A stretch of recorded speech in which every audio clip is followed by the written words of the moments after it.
All right, welcome to Logan 660. Thank you, listeners, for tuning in. You are in for a treat today. Here we go with our interview section, sponsored by Speed Racing, sponsored by SpeedAddicts.Racing. On the line now, ladies and gentlemen, please welcome, in my opinion, the two best entertainers in all of racing, Farmtruck and AZN. Hello, guys. Whoa. What's up, man? What's up, man? Wow, it's an honor to be here, man. Thanks for inviting us. Well, thank you for being on our podcast. What is this, Tom? Episode, 764? It doesn't really matter, Steve. Okay. I may be off a little bit on that math. I'll help you with the math, Steve. We'll make a good team. Radio edit. All right, guys. Let me ask you, how long? We'll get right into business. How long have you guys known each other? What has it been? Is this a? No, it's not. Okay, thank you. 14 years or so. Yeah, 14, 15. Yeah, something like that, man. It's been. What did that mean when you looked at him and you said, "Is this a?" And then you paused. What it was? Crossing the line? He was thinking about a joke that I didn't want him to tell. Oh yeah. Yeah. You had to look on your face. You had to look careful on your face like it was like it's going to be "This Is Your Life" segment, and it was going to be a voice that chimed in of your like an old school teacher or something. Yeah, he knew it was funny. He was trying to figure out if you were going to think it's funny. And then I reminded him it's not funny. Hey, I don't want to get thrown off this thing in our first 3 minutes on air. So how long would you say? How many years did you say? That's probably been 14 years. You know, yeah, who counts? It keeps moving. It keeps the number gets bigger. That's the problem. Yeah, right? That's something's wrong there with the math. So you guys somewhere around about this you've talked about this before on one of these. This is a long conversation, Steve. You want to start this? Okay. Well, I was born in Oklahoma City. Oh no, Baptist Hospital. No. Okay. No, he wasn't. Where were you born, Asian? I was born in the back of a car. Yeah. In the back of a Yugo. On 66, wasn't it? Yeah. Yeah. Okay. No, man. You know what? We've people ask us that how long we've known each other, but man, I don't. It seems like yesterday, but it also seems like 30 years ago, right? So who knows, man? And I've heard this story before, but exactly like how did you guys first meet? It was street racing, wasn't it? That's illegal. Yeah. That is illegal, Steve. Back in the day, it was illegal. Yeah. Right. Yeah. But now, no, it was. If you get caught, it's very illegal. Yeah. No, it was, man, you cruise the loop, Route 66, man, right here in Bethany, Oklahoma, that meets Oklahoma City. And then we were just cruising, man, thinking we knew what we were doing. Farmtruck had just purchased his old pickup truck off of Auto Trader. That's right. And then Asian had this car club called the Shifters, right? Yeah. And then they had a truck guy, and I outran their truck guy. Yeah. And Asian thought, hey, I've heard the stories, about that orange and white truck. He decided to step up. And what happened, Asian? Yeah, you know what happened, Farmtruck. But pretend like that I don't know. I won. That's wrong. No, man. I had my old Chevy too. He had the farm truck, and man, back in the day, even though it was stupid, man, we just left from a light. Yeah, it was either, and if we couldn't find a light, if the light wouldn't change, we'd sit there on the green until it turned red, man. Yeah, and we waited. Well, it's in the middle of the night, no traffic, Right. But it's so that's what we would do, and hey, you get it done right there. When you're picking a fight with a guy at a bar, you don't say, hey man, can we wait till the boxing ring's open and then really hate each other then? No, you have to go outside and see who's better at the smack talk. So for street racing, it was just it was the car, right? Ego and car. That's what it was about. And then at the end of it, he beat me in the Chevy too. And my ego was a little bruised, but he wasn't an asshole, man. He wasn't the guy that was like, I'm not going to tell you anything about how I made my vehicle this fast, right? Like he showed me under the hood. He showed me under where he cut the gas tank in half to baffle it so the fuel didn't slosh around. He showed me where he enclosed the fuel pump. He showed me his fuel lines that he ran. It was all this custom I stuff. talked about me for a long time. Yeah. He got sick of it. Yeah, it was bad. But there was jokes, right? We laughed and we figured out, hey, this guy's a pretty damn good mentor, and I'm not half bad at listening. Yeah, that was the thing that I remember most of all, even more than the race, is that we just laughed and it was joke after joke after joke. And it was like, I've known this guy all my life and I had just met him, Yeah. So there was something there immediately. Yeah. So yeah, he didn't take the win too seriously, and he knew I did. I'm a young, just ego-driven kid at the time, and he knew where my head was after he just, where I'm. But he didn't lend himself into. He didn't feed that. He could have beat me up even further and talk smack and embarrass me in front of my friend. But rather than that, man, he took me aside and said, "Hey, what do you, did you work on this car yourself? Do you?" He really took me under his wing and kind of gave me that mentor attitude right out of the gate. And that's, I thought it was great that him and his daddy built the car, Yeah. He wanted to know the story, man. I mean, after you just get done beating up a guy and, racing him and wearing him out, taking his money, do you ask him, so, hey, you don't ask about his car. Most guys just, pack their chute and then head back to the staging lanes. Right. And they don't want to know. They don't want to tell you anything. What's under the hood? 3 squirrels. Wouldn't you like to know? Yeah, they say that, right? And then it leaves all these kids like jaded, right? They're all jaded. Like, yeah, that guy's an asshole. Or, don't talk to that guy. All he does. But no, man, after that, we just. What year was that Chevy 2 Asian? It's a 64. It's a 4-door. A little bitty one. Yeah. Where'd that car go?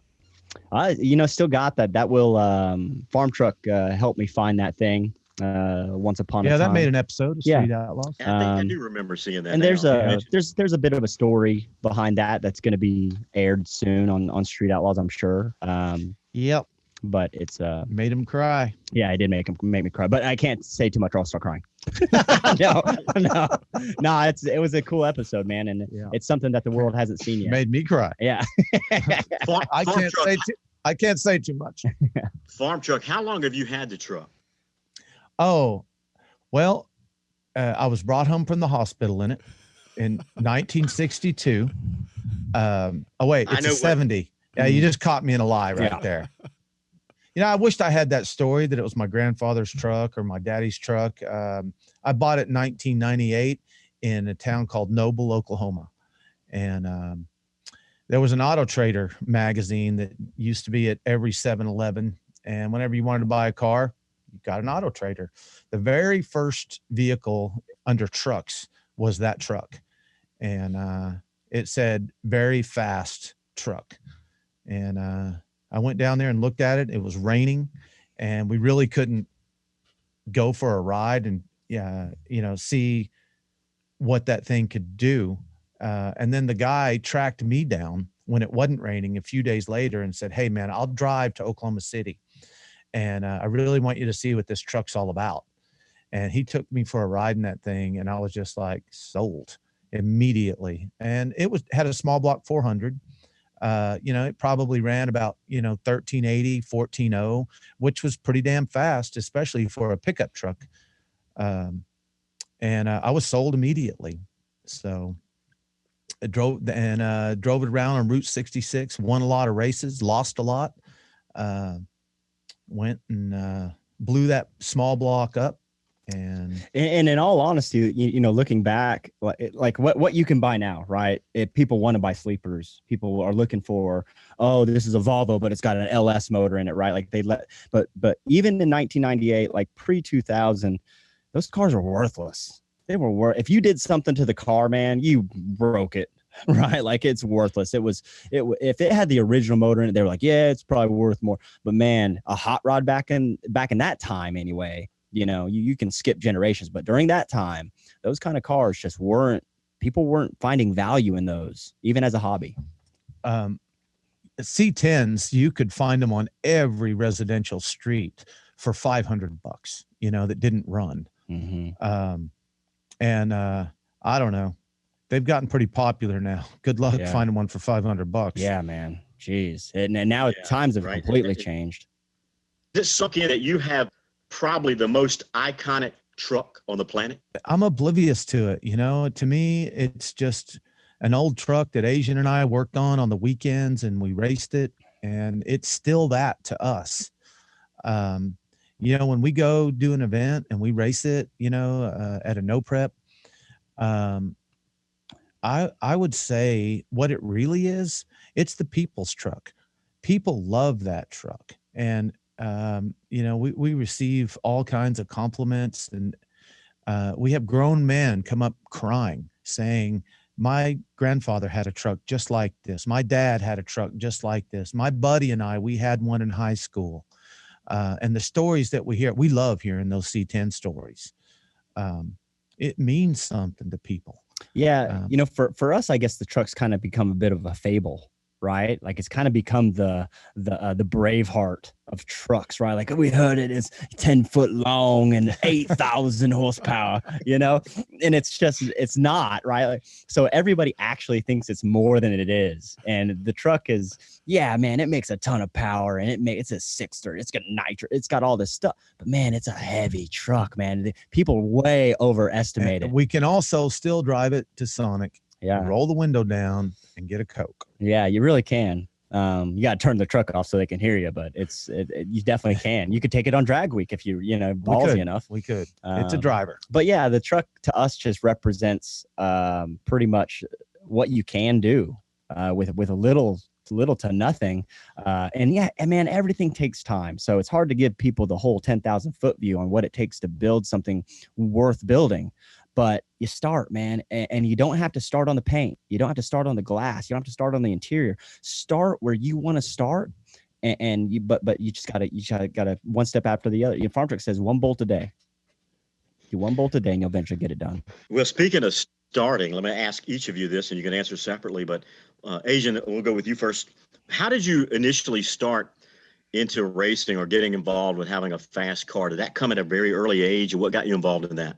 Yeah, I'll try to keep that short because it's just not entertaining. But life happens. You grow up and you got to surround yourself with some people. So in high school, man, if you played football, you probably still watch football and you cling on to the nostalgia of it. If you go in your arts and crafts, you're probably still painting pictures.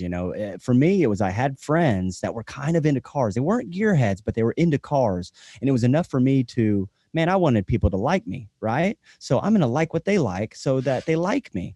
And it just so happened out of a pure miracle, I ended up liking it, right? I wasn't lying to myself that I liked cars, even though I was at first just to get friends. And then they started teaching me stuff. My dad knew a little bit, and he would show me this and that. He wasn't a wrench, but he was an engineer geek. And so he helped me there, my grandpa a little bit, but then I would find mentors along the way that were successful in the automotive business that were into cars. I'm like, okay, you can be into cars and be successful at the same time. And that really, I started melting the two together, and then meeting Farmtruck, and then just saying, yeah, you can do whatever you want in life. But you have to kind of like it. And then the people that you surround yourself with in that genre, they're going to either help you succeed or hold you back. I knew you were a car guy because of the music that was playing in the Chevy 2 when I first met you. He had the Beach Boys going, Little Deuce Coupe, all the hot rod classics. Right. It was awesome. I wanted to live the moment. And Farmtruck, before the truck itself, before the Farmtruck, was there racing for you before that? There was a lot of racing. And there was just something in me that I was attracted to that. Whenever I rode my bicycle around the neighborhood, the muscle cars were hot in the 60s, and there'd be a group of friends riding down the street. Well, I would stop at the guy muscle car that had his hood up, and all my friends would be like, come on, let's go. And I'd be like, right here. This is where I'm staying. And I was just, for some reason, I was just attracted to it.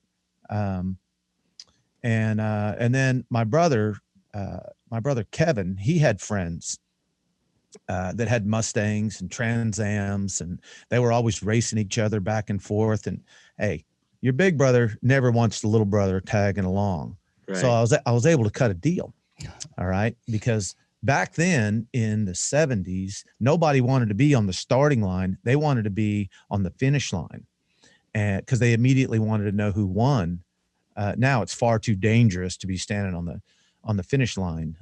So if I flagged the race, I was allowed to go, and I was like, give me that flashlight, So I was flagging races, at 12, 13 years old on Route 66. Yeah. When I was 14 years old, I went to a Darrell Starbird car show in Oklahoma City, and I saw this custom Ford truck, and it was called Daddy's Dream. And I stood before that truck, and you have these moments in life, where you change. And I saw that truck, and I knew one day I would have a badass truck. I had no idea what kind of badass truck it would be, but I knew that I was going to have one. Turned out it was the farm truck for me. And yeah, you kind of like what you like, right? Like you standing next to the car saying, "No, you know what? I'm gonna stay here for a little bit, guys." As much as you wanted to hang out with your friends and wanted them to like what you like, sure, there was something in you that was like, man, I just really like this thing. And I don't know what that is. Maybe some psychologist could, compartmentalize us and figure out exactly the moment that we like cars and why that is. But at this point in our life, it's completely ingrained. And I think the both of us have tried to get out of the automotive industry at some point, just because it's not financially secure at all, right? It's the complete opposite, right? Yeah. They say if you want to be a millionaire, then build cars starting out as a billionaire, right? And it's pretty true. It's all outgoing. We did figure out how to make a small fortune in racing. Yeah. If we start off with a large fortune, then we'll make it a small fortune. Yeah, right. So, man, we just dig it. And there's different portions of it that we dig. The automotive industry is giant, man. And you can like anything. You can like loud speakers. You can like loud engines. You can like going fast. You can like golf carts, man. You like what you like, and no one else can do anything about it. Did you guys watch the show last night? The No Prep Kings show last night from Denver? I watched it twice. 4 hours, baby. Oh, you did not. I do. You think I'm lying? I watch it once, right? You watch it slow-mo or whatever. Here's where I come in. I did several times. I did actually, but then I leave it in the background in case I miss something. I have not had a chance to watch it yet. We are working on this new project, top secret information. Can't reveal anything at this point, but we're wanting to have it ready to go, and we're excited about this new. Yeah, there's a lot going on, even though that we're not filming. We're working, man. I think I know a little bit about that one. I'm not going to say it though. I might be wrong.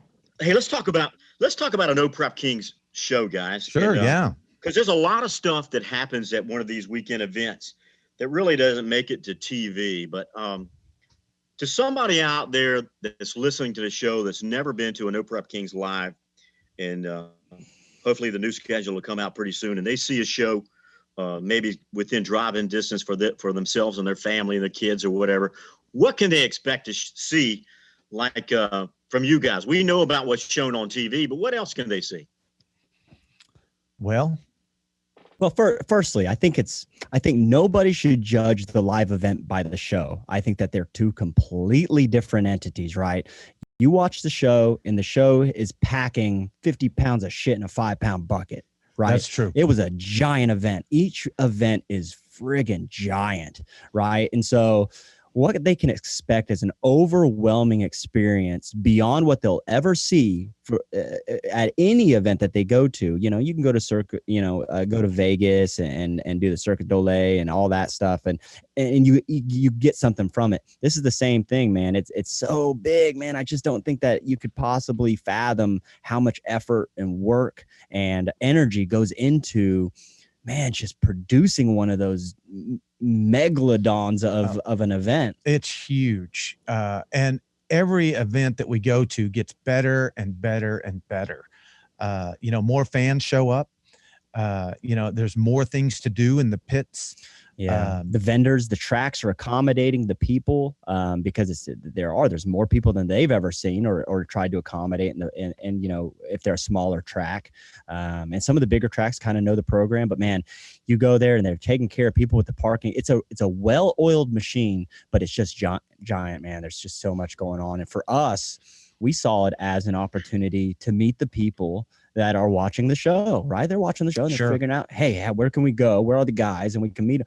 So we were kind of feeling left out that if we didn't go. So now we don't have cars that can compete with the No Prep guys. I mean, they're full-blown race cars. Yeah. Most of them don't have radiators. And that's our choice. That's our choice. Sure.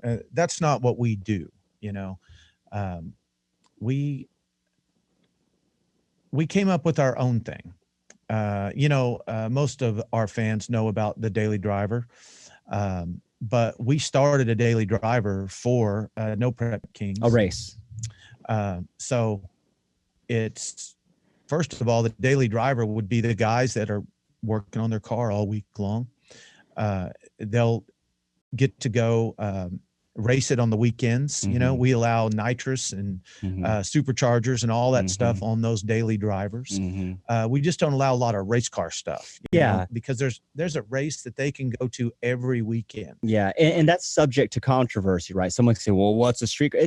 It is what we say it is, because it's our race, right? At the end of the day, someone can argue till they're blue in the face what a street car is, who cares? Go start your own event and do something. Sure. Stop talking about it, right? And then make the rules. They're going to understand. Once people that have that conversation have never tried to put on an event in their life. They've never tried to organize 100 people and try to tell them what a Daily Driver is from a grocery getter, right? It's the same argument. Is an El Camino a truck? I don't care. I don't own one. Right. So I'm not going to have that argument. So our race is, it's up to us to decide if someone's trying to cheat. You got too much car, man. This ain't your race. Race is outlaw big tire. Like, this is for, and here's the deal. Somebody comes in with some race car, and they're going to go out there and they're going to start clubbing a bunch of Daily Drivers in the head, like, clubbing baby seals. Well, I don't know. What's the victory in that? You know what I mean? I mean, so we're trying to get all these guys paired up in good classes, because we do have the Daily Driver, which we allow nitrous and power adders and seals, baby seal, the baby seal class. We have that. Okay. We also have the grocery getter class, which would be Toyota Camrys. Oh, bone stock, man. Bone stock. Yeah. And then we have the most talked about thing that ever hit motorsports. The greatest spectacle in the history of motorsports. It's over. Minivan Mayhem. I'll see you guys. No, Asian. All right, I won't do that again. All right, sit down. But let's talk about Minivan Mayhem here. Yeah, let's talk about it. Because the Daily Driver, the grocery getter, and Minivan Mayhem is all about getting first-time racers, getting in their Daily Drivers and pulling them to the line. There's a lot of people that show up to the event that have always wanted to do that, and we give them that chance. Actually, it's the only chance that we get to eat something, because they usually got they got like bags of chips. They got like fruit in those minivans. We're stuck on that track. Help us, guys. Help us. They come to the track with ice chests. Yeah, dude. They got Cokes and water and snacks. So we jump in those minivans and get a bite to eat, and then we let them tuna fish sandwiches. Anything. Oh yeah. Hey, anything. We'll eat that. We're hungry out there. Yeah. So it kind of gives, man, it's goofy. It's you're not supposed to think it's cool, right? Like, that's the whole point. We want to be the opposite of cool, so that people can get a little brave, right? Because you got to it's scary to get out on that track, man. It's scary to line your car up in the staging lanes. It's scary to fill out the form and give your life away in the release form that you have to sign at any racetrack, right? Like, so it's intimidating for most people. We're trying to take as much of that out of it as possible, letting people know that, hey, this soccer mom did it, right? Take your capri pants off, take your sandals off, and go put some pants on like a man, right? Sure. And get in that damn minivan and go racing, right? Yeah. So, man, we're just trying to be goofy, trying to let people know that what we're doing can be taken seriously or not. And it's really up to you. The reward for us is the excitement when these people come back around and they talk to us, even if they lose first round, they are so excited just for the chance to have done it. Yeah. That's worth it. I was saying, I've said this on previous shows that, the Minivan Mayhem is like the stupidest freaking thing you could ever think of. But what? It is so entertaining. And to me, what we do is we rent a minivan. It's easy. Yeah. It's not. You got to give your life away to rent a minivan. Well, you kind of do. You got to have. Can I interject something here, sir? Oh yeah, sure. This is Tom. I'm the camera guy, but we rent a whole bunch of minivans for the crew, and now a lot of those minivans. Let him run. A lot of them end up in the race. I think they do. They do. Alleged. What? Alleged. Allegedly. I think I saw some. How would those minivans get involved? I don't know. All I know is that I saw Chuck race one, but he of course he had to race his backwards. Yeah, he did. That's right. Yeah, That's he right. did. Yeah, that's true. Yeah. So I don't know if that's legal, but I assume he's a good driver. He seemed to do well with it. But I don't know if that's what the minivan was designed for. It's not stealing if it's private property. Hey, Okay. you know, maybe someone left the keys in it On purpose. Who knows? I don't know if it was on purpose or not. Some of the keys, have my name right on it, right? Like it's just a little tag. Sure they right? do. I mean, who is Mr. Enterprise? Who is he? Right? Where is he to pick up these cars? Right? Like, so, hey, man, you got to keep driving these things to keep them well oiled. I personally know Mr. Hertz. Okay. Yeah. He's a good buddy of mine. Okay. Yeah. He's not local. He is not local. Yeah, man. I mean, you do what you got to do to get some minivans, and the minivan supply is low in some of these states. It is. Yeah, and the Toyota Sienna is the one of choice, I've heard. That's what Ozzy always tries to get. It depends, man. You got to be good at that light, and there's a lot of technical that you have to learn. And hey, we've seen some people pull off some pretty amazing miracles. It comes down to either the Toyota or the Dodge. Yeah, the Dodge Caravan. Yeah, it's got that 3.6 liter Pentastar. Oh yeah, that's a heavy hitting. Oh yeah, variable, a lot of power, variable valve adjustment on the fly, hauling a lot of soccer balls. Oh man. Hey, can you guys talk about Asian? Can you talk about your 60 foot against the minivans? I'll jack up a minivan in the 60 foot, literally on my feet. Man, you better get your laces tight. You better. Okay. Well, that's actually true. Now, in the beginning of the day, okay, when Asian, if a minivan gets a buy run, Asian lines up against it, okay, on foot, okay, and Asian can outrun a minivan in the 60 foot running. Okay. Yeah. In the beginning of the day, but at the end of the day, he's spent. He can't. Man, I don't get very good gas mileage at the end of the day. I don't know if the minivan's running better or if Asian's just worn out. I need some octane booster. Yeah. Yeah, it's tough. Asian, I'll tell you one of my favorite things that you've done. It to me is the funniest thing you did all season. You remember we were in Tucson and you're on the tricycle racing that lady that was in the little chair, chair. What do they call those things? I don't know what they call them, but anyway, if you remember this, so you started out, I think you're running to like, I don't know, 100 foot or so. Yeah. She started out good. The batteries were strong, like she was ahead of you, and then they got weak, right? So you crossed over. Us all. You crossed over into her lane and started doing circles around her as she was going down the track. Man, I was crying laughing. You know what, man? I was walking away, and we were going to go take lunch. We had just got done with our minivan round, and someone had said that this lady was on one of those mobility chairs, and what she wanted was she made it all the way down, and she wanted to race me on a little tricycle they had out there just for fun.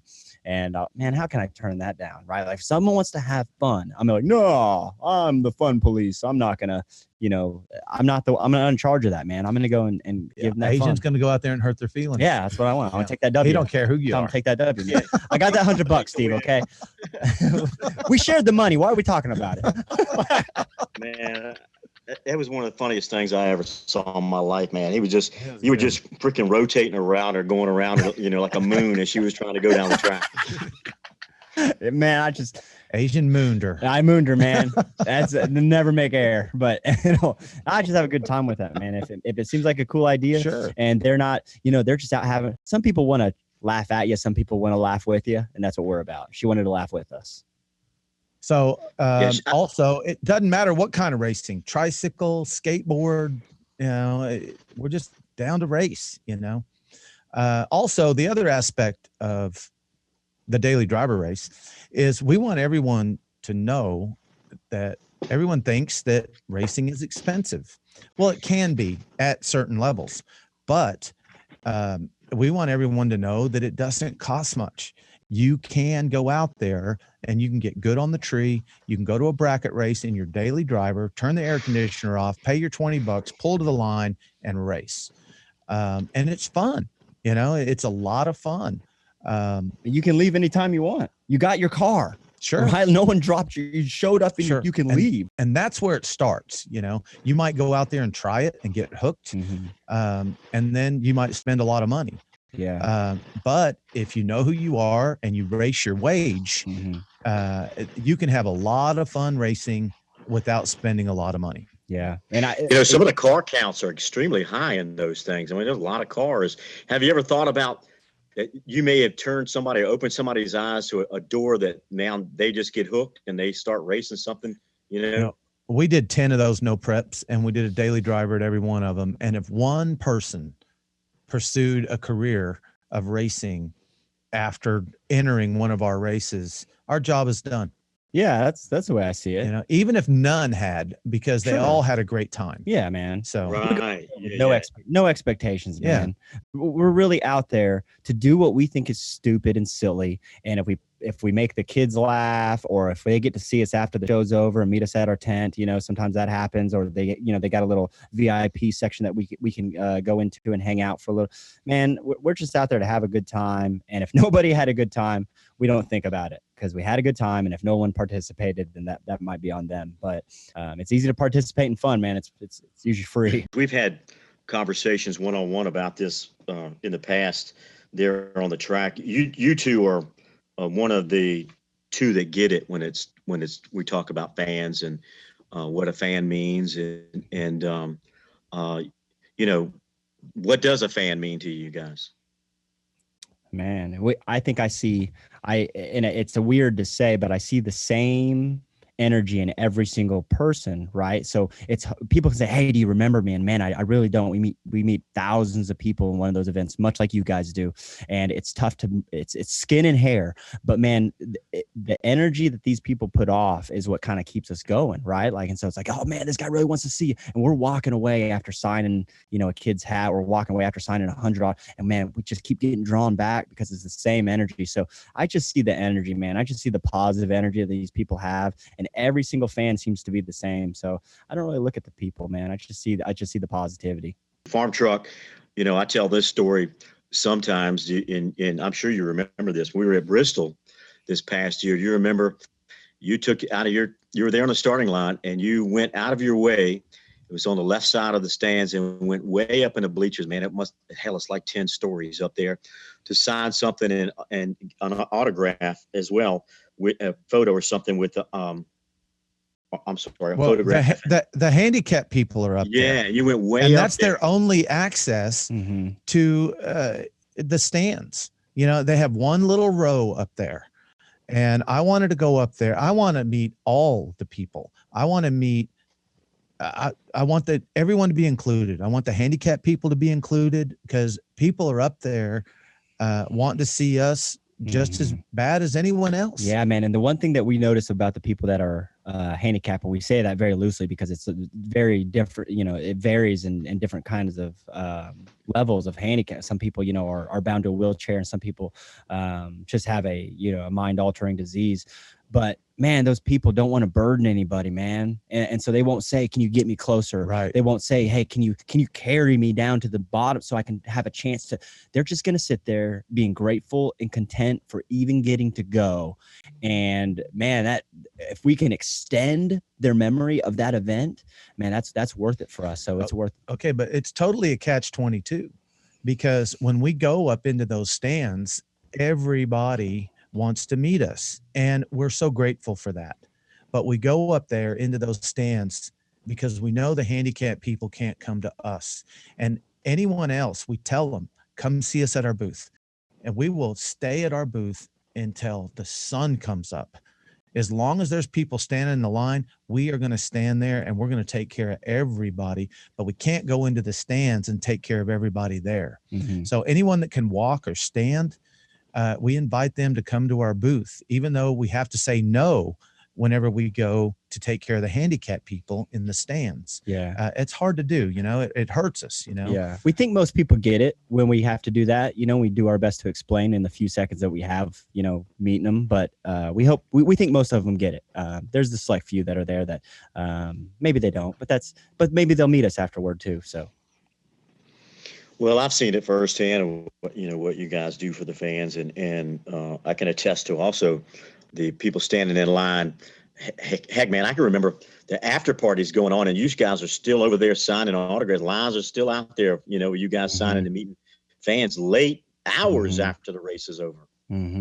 Yeah, man, it's for us, this is the easiest thing that we've ever had to do in our whole lives that pays the biggest dividends.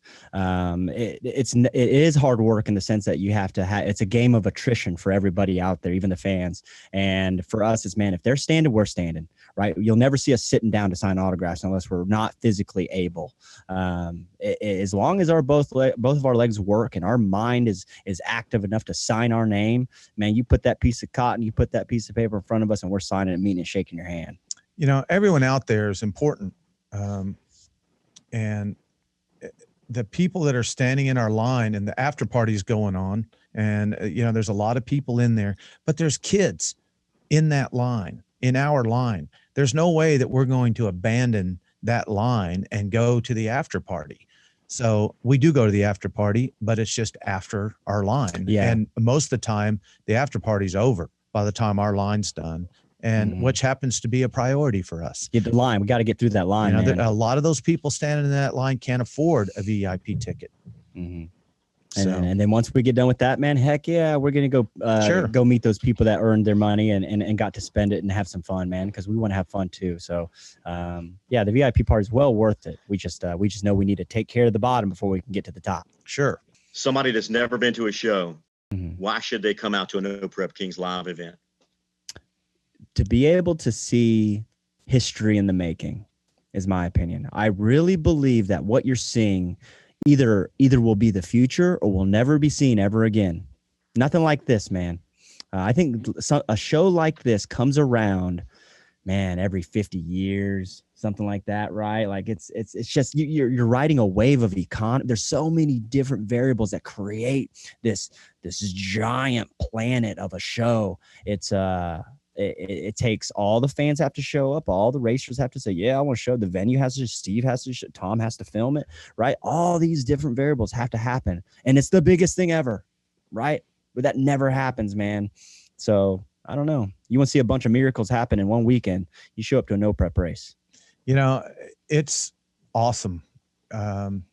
It's great to go out there and, you know, meet the fans and be a part of it. You know, it's an awesome event. You know, everybody wants to come out there and see what it's all about. You know what? Another thing that it does represent to me that kind of gives me a sense of pride is it's and I don't want to step too far outside of the politics of it all, but man, it's America. Right. You go to that thing and you got to sing. Someone sings the national anthem before each race. Right. I think you sing it. Right, Steve? And then so yeah, I do. They edit that part, but yeah. So, I mean, aside from like F-16s flying over the top of it, man, it's pretty damn patriotic.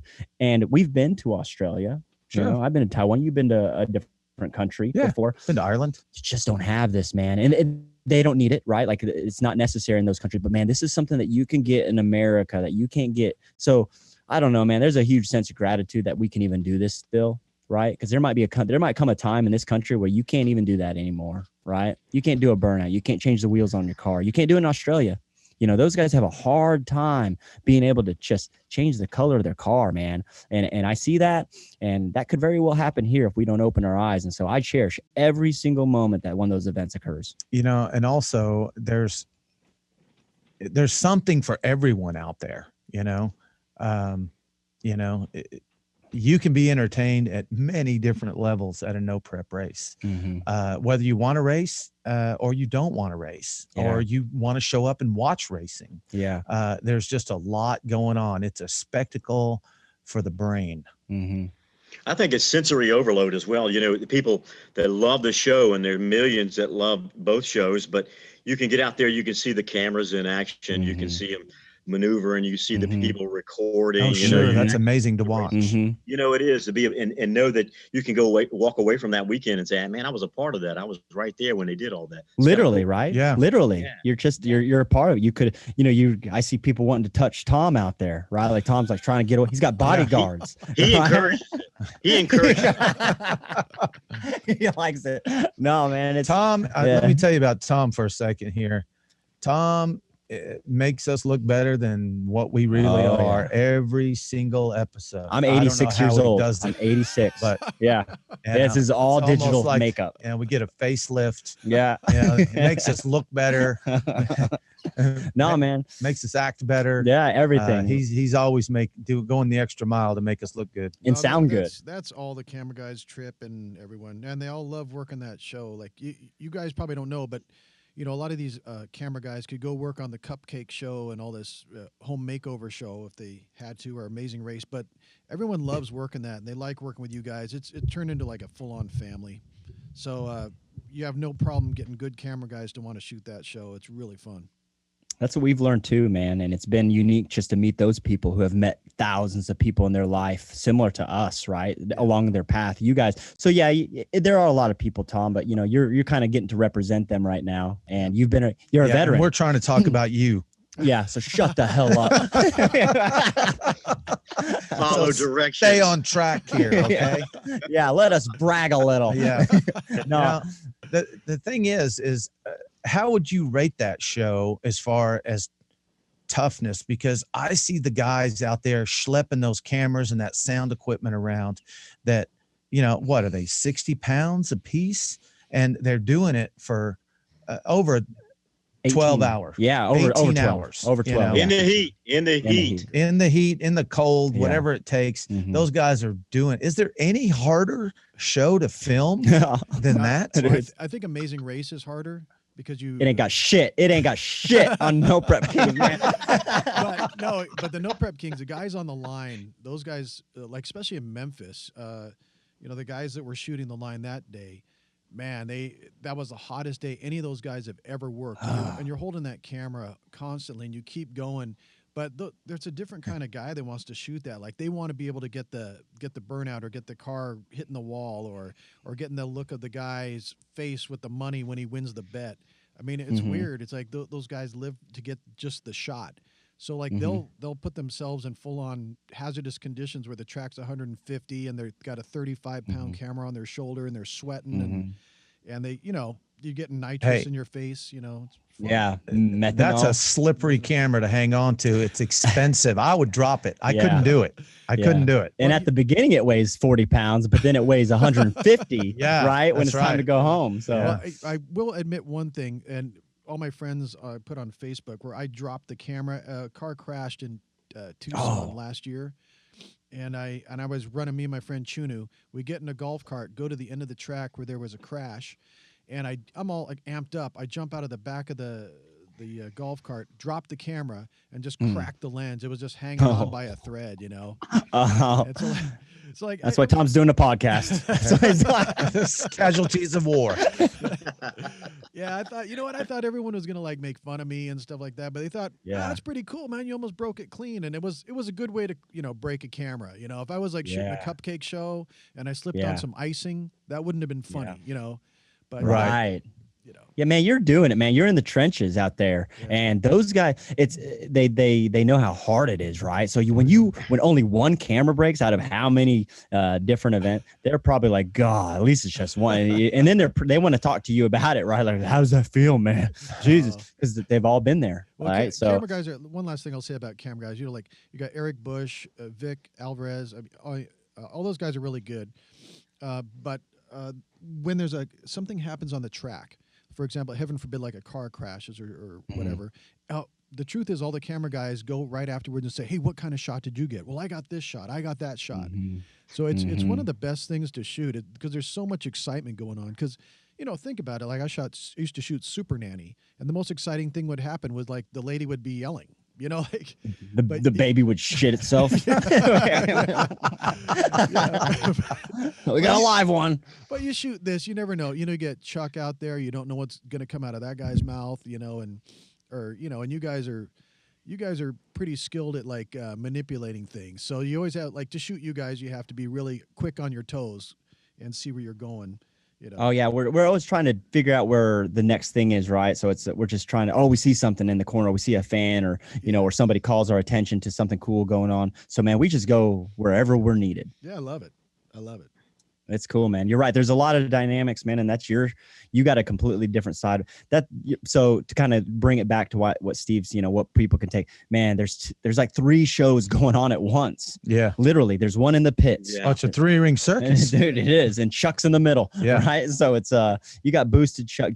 Boost is doing a small tire race. Chuck's trying to run the Outlaw guys. You guys are trying to talk. You guys got these, headsets, and people are in your ear, and you got producers, and you got Discovery. So there's 3 or 4 different shows going on at once if people paid attention. And it's constant, man. There's very little downtime. And when there is downtime, there's panic, right? So no matter what, there's something going on, man. What other things do you do? Well, or are you booked at? I do the wine and painting. No, man. Wine and palette. We're booked there all week. Yeah, dude, that's all we do, man. Yeah, you should see the art. It's amazing. All right. Well, we went to Australia a couple years in a row. We're really not doing any events right now. We're trying to get ready for a new season of Street Outlaws and No Prep Kings. Mm-hmm. And there's a lot of work that goes behind the scenes, and we worked like 3 years with no time off. So now, we've had a little bit of downtime here. So we're getting all caught up, with all of our builds and getting all of them running. Mm-hmm. Man, we have a lot of exciting stuff that's coming up. Yeah. And we want to stay true to Street Outlaws. It's such a good opportunity that we're just going to keep working and working and working. And we don't dedicate all of our time to Street Outlaws and Street Outlaws No Prep. Yeah, man. It's all the little things that happened in our life that we just kind of touched on that led to this moment. Why the heck would we why would we run away from it? Right. And so if we're doing the one thing that we're living for, then we'll let it kill us. Right. If this is what we're supposed to be living for, then let's go, boys. So for us, man, it's passion. It's obsessed. We are obsessed with every single detail about this show, man. And hey, and then there's the boring stuff. We still got to pay our bills, man. I still got to open the envelope up. I got to put a stamp. I got to lick a stamp. I got to seal. I got to mail my. I don't have anybody to mail my bill. I mail my bills, right? Yeah. I do my laundry. I'm Asian. I got to. Yeah. People wouldn't take me seriously. When he sees those parachutes out, he just wants to fold. I just want to fold the shit out of them, dude. But anyway, there will be plenty of time after the show's over because TV shows end, all of them do. Mm-hmm. Right. And one of these days it will end. And then we'll start doing a lot of car shows and we'll start touring. We want to do that stuff. So. Yeah. But even then, man, one thing that we've learned about this life is that in any life, I think it's important to understand that life is supposed to get harder. Right. If life isn't getting harder, then you're slipping behind. Sure. If for some reason you feel all comfy and, you're starting to look like a retired professional football player and you're walking around like that and you got your chest out. Hey, man, you accomplished it once, but you got to keep doing it every single day. In the history of the world, there's always been struggle, and if you're not struggling, you're not moving up. Mm-hmm. If you're comfortable, well, maybe that's where you want to be. But for us, struggle is good. Mm-hmm. That means that we're going somewhere. We want to go to war at these places, right? Like not for positivity. We want to work our tails off to prove to people that anything can be done, man. Anything. Questions for our guest on the show. This segment is sponsored by Vengeance Racing out of Cumming, Georgia. And this question is for Farmtruck. It comes from Rodney Barr out of Cary, North Carolina. And Farmtruck, Rodney wants to know how many nitrous kits are on the Farmtruck and how much is each one shooting to that motor? Well, Monty Smith, he set all that up for me. It's 2 kits, God rest his soul. He set up the programmer and all that stuff. I think he had a 275 in the first kit and a 325 in the second kit, which both of them are fully on 100% within 1 second. And we can make those adjustments on the, not really on the fly, but on the laptop. We can make those if we got a crappier road, if we got a better road, whatever the truck's doing, we kind of move that dot back and forth sometimes depending on the road. But essentially we leave the tune exactly the same as it was since Monty Toon said it. Yeah. It's a sacred tune. We love Monty Smith.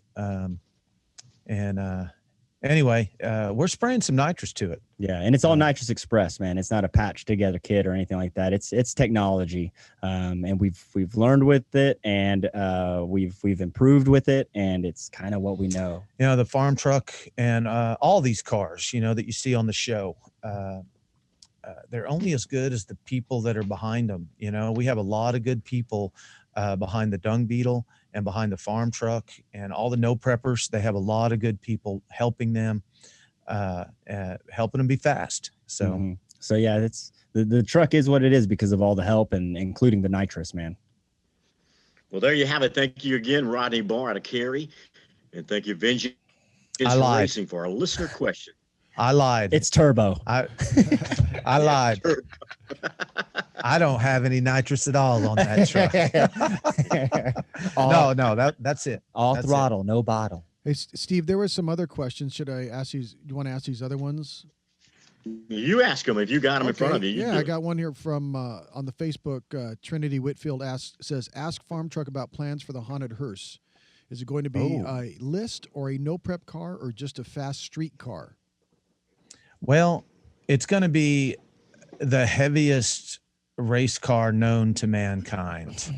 We'll be thrilled if it's under 7,000 pounds, which that's probably 3 no prep race cars. Yes. That's the challenge. So we're not sure what we're going to do with it. It'll definitely be a street car, and we'll just have a lot of fun with it. It won't be a list car at all. It's just not going to be. It's not going to be fast enough. It's not going to be built for that. But and it's a long process. The episode that they aired was just a micro view into how much work needs to go back into it. Yeah, cool. And I have one last question. Chris James wanted to ask Asian when he wants the Jeeper Sleeper to get gapped by a little old Mach 1. Right now, man, I'm ready. I'm ready to get that gap on. You know? Is that it? I bought some gap insurance. I'm thinking about putting a gap between my teeth just to Mach be 1? just to be about it. So I don't talk like a Mustang. Yeah. It wanted to be a Mustang. I don't know if we could outrun a Mustang, could we? No, but we try for $1,000. Yeah, there you go. Nah, man. Hey, we'll bring on new competitors. I don't mind getting my ass kicked. That's right.